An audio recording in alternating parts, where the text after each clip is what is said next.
Hey, what's up, everybody? Welcome back to News Toast. And you know what? It's been kind of a strange 24 hours for video games. There's been a surprising amount of leaks for Christmas. Maybe they're gifts. I don't know. But of course, we had the Switch 2 leak yesterday. We already talked about that. It was a little odd. Make sure to check that video out if you missed it. And apparently, Xbox felt a little left out because now they're dealing with their own leaks, which includes their most beloved franchise and also a piece of their next generation hardware. Yeah, so buckle up, pals, and we're going to get into all of that today. Let's just go and get right into things, though, starting off with a Game of the Year contender, Metaphor Refantazio. And that's the thing about this game. In every sense of the word, it's been a success for Atlas and Sega. Critically, it's one of the best reviewed games for this entire generation. It was a Game of the Year candidate this year, and it even sold 1 million copies in its first 24 hours, which makes it Atlas's fastest selling game of all time. Now, in retrospect, I find that part to be a little amusing just because I remember a lot of discourse before its release that, it wouldn't sell well because of Xbox's marketing and that, nobody apparently would be able to find out that it's multi-platform. Come on, people are so ridiculous sometimes. The JRPG community across all platforms always knew what this game was. But nonetheless, anytime a new IP has success, there's always that question that follows. What about a sequel? Well, the director from Studio Zero, the makers of Refantazio, said this in an interview with Famitsu. There are no concrete plans to make Metaphor into a series. I hope it can become a series one day. Since the project started with the goal of creating a third JRPG series alongside Shin Megami Tensei and Persona, I'd like to develop it into a flagship title that represents our company. So, there you go. It's more likely than not, Tom Brady knows all about that, but it's more likely than not that we will get an eventual sequel because they seemingly achieved what they set out to do. So it's really more of a question of when rather than if. But I know one thing for sure here. I trust Atlas 100% and their studios when it comes to JRPGs. They are all-time greats. Now, moving on here, we can also go ahead and add Sony to the list of game companies set to have an event for early 2025. It's starting to look like January and February is going to be very busy for gaming. Though admittedly, I gotta say, temper your expectations for this one specifically. Of course, we're all expecting Nintendo and Xbox to announce their directs shortly after the new year, and those could potentially be very exciting game events as they reveal information for what they have planned in 2025. Now, as for Sony, though, we still haven't really heard much on the front of a PlayStation-centric showcase. I'm still expecting one within the first 6 months of the year, but in the meantime, they confirmed that they will be at CES on January 6th.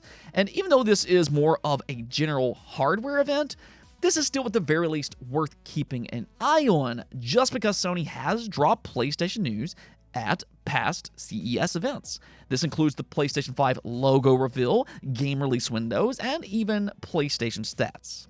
So, don't go into CES expecting a full-blown game showcase per se, but it wouldn't necessarily be shocking to hear that they might drop a few bits of news here and there.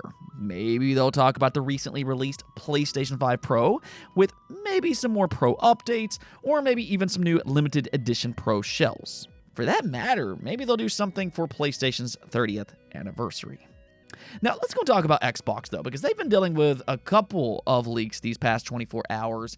And we'll first start off with the new hardware, because it appears we got our first look at something that they'll include with their next generation platform, being a brand new controller thanks to a patent that was filed online this month.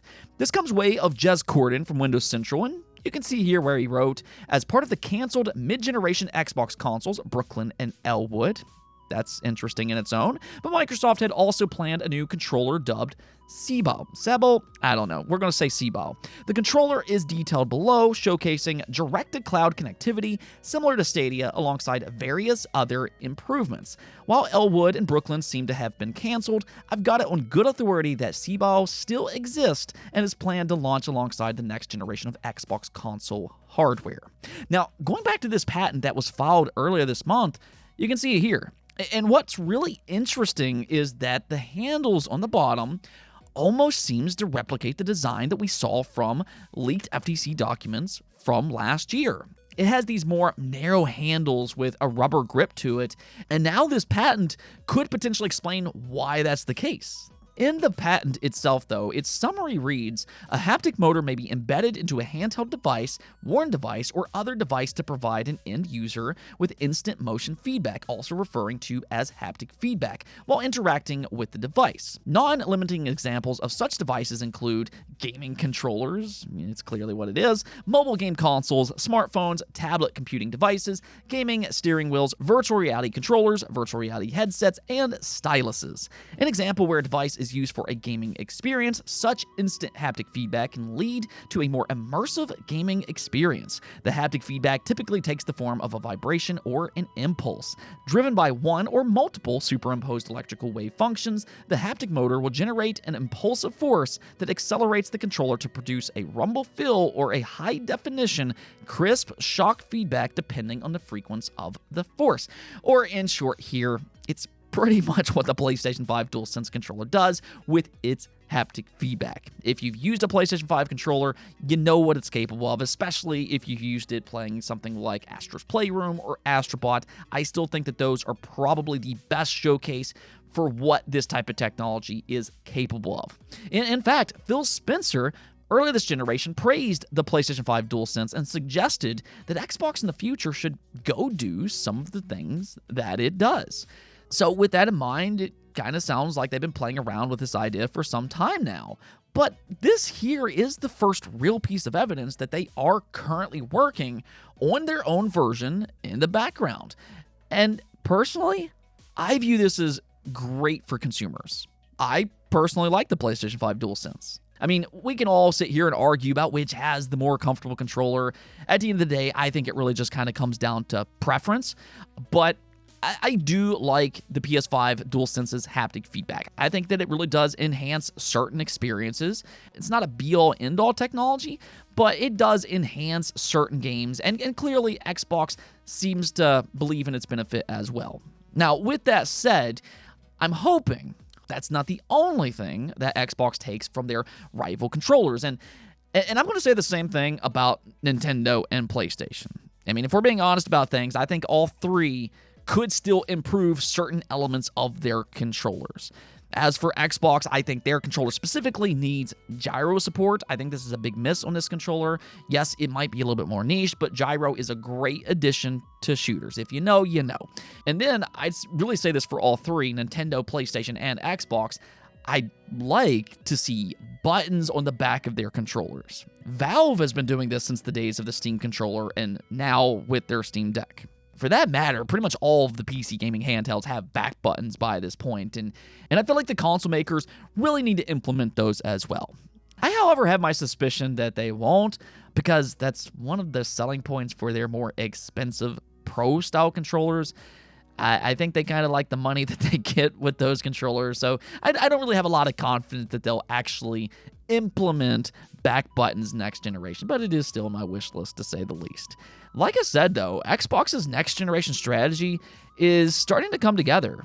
Right now, based on all of the different rumors that we've been hearing, it sounds like they'll release a PC-esque console in 2026 that could introduce PC storefronts such as Steam. That would be massive alone. And apparently, it'll also include this new haptic feedback controller. They'll also even have a handheld console option next generation as well. So, I mean, some of this actually sounds really interesting depending on their execution, but let me know what you all think about all this. Do you like their current plan, and what do you think about a haptic feedback controller? Now, as for this other leak, this is in regards to the Halo franchise, and this is actually a really cool piece of history if you're a fan of Halo. What's happening here is that around 90 gigabytes of Halo content, including development tools, unreleased content, and dev builds, leaked online. This dates all the way back to 1998 when Halo was being designed as a third-person shooter exclusively for Mac. So technically, there is a playable build of the original Halo before it became what we all grew to love. This playable build is out there to download right now. And I think that's the really exciting part. We're able to play one of the most beloved franchises in a way that we've never been able to play it before. If anything else, it's a cool part of history, but the way this leaked is also kind of strange in its own right.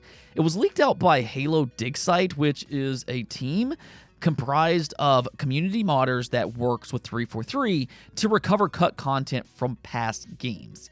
So there could be some blowback for the Dig Site team, albeit I don't really know how much this team will actually care, just given that they were doing all of this stuff apparently for free anyways. This tweet here by Mr. Rebs explains a little bit more about what's happening, and we'll just kind of read it together. The Halo Master Chief Collection Dig Site team, which restored major cut Halo content for 343 Industries for free, just had all of their unreleased content leaked. Previously, many Dig Site members left the team because they can't afford to continue without being paid and disagreements with Microsoft. It's a sad situation because the Dig Site team worked very hard to make cut Halo content playable in MCC without getting paid, and now many members aren't returning. 2 former Dig Site members commented on the situation. One says they couldn't justify what Halo Studios was expecting of them without being paid and don't agree with how Halo Studios manages the community. As stated above, there were disagreements with Microsoft too. The other says they left because half the team couldn't afford rent or food because of the amount of unpaid work. So this is a much more complex situation than what it might initially come off as. On one side, 343 trusted these modders with their content, and that trust might not have panned out for them. So we might not ever see another collaboration like this again, which is kind of the downside of all this. But, it also sounds like the Dig Site team wasn't exactly given the respect that they deserved either. I mean, they must have agreed to do unpaid work, but does that make it right? That's something that you might need to ask yourself, but one thing is for sure, there were clearly some disagreements between them and 343 about this entire situation. So here we are, and a lot of Halo content just leaked out online. Anyways, though, that's going to be it for this episode, but until next time, make sure to subscribe, ring that bell, and peace out.